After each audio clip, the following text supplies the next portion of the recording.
overloaded. Toby was worried.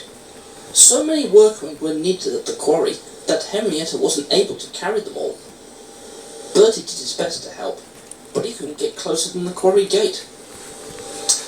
"We need another coach to take the men inside," Toby complained. One morning, Bertie didn't feel well, and Henrietta was all on her own. More and more workmen climbed into her. "Help!" Henrietta exclaimed. "I shan't be able to move." "We can't either," grumbled the workmen. "We're too squashed together."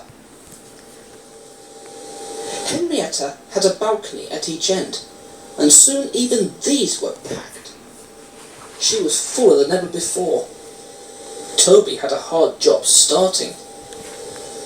"Come on, come on, come on, come on," Toby fussed impatiently, his wheels slipping on the damp rails. People in the street stared as the train struggled past. Toby rang his bell cheerfully, but Henrietta wasn't so happy. Suddenly, a car came out of a side street in front of them. Toby's driver put on the brakes at once. The train stopped quickly, and some of the workmen were pushed against the railing on Henrietta's front balcony. It bent, but luckily it didn't break. A policeman passing on a bicycle stopped and wrote something in his notebook. "Oh dear," Henrietta said to herself. "That means trouble, I think." She was right. The next day, an inspector came to see the quarry manager.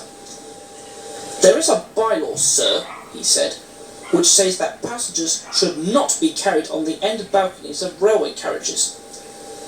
"I'm sorry, Inspector," the manager said. "It doesn't usually happen, but the bus couldn't run today." "Please make sure it doesn't happen again," said the inspector sternly. The quarry manager telephoned the Fat Controller to see if he could help. The Fat Controller wasn't hopeful, and the quarry manager went home to tea, shaking his head sadly. A few days later, Thomas stopped at the station by the river. As they waited, he heard a buzzing noise from behind a hedge near the platform. Suddenly, there was a rustling and a loud crash. A man's head appeared above the hedge. He had a saw in his hands. "Whew! It's nice to see the railway once more," he said cheerfully. "It's been like a jungle in here." Later, Thomas stopped there again. "Hello?" said a shaky voice. Thomas was puzzled, but his driver had heard it too. He looked over the hedge and saw a very old, very broken down railway coach. "What's your name?" asked the driver. "Victoria," replied the coach shyly. "Are you Thomas's driver?" But before he could answer, the guard's whistle blew and they had to go. At the top station, Toby told Thomas about the workmen. "I really need another coach," he said sadly. "But we've just found one," said Thomas excitedly. "She's in an orchard near the river, and she is old and lonely." "She's got no wheels and her roof leaks like a sieve," interrupted Thomas's driver. "Don't even think about it." But Thomas did think about it and asked the Fat Controller.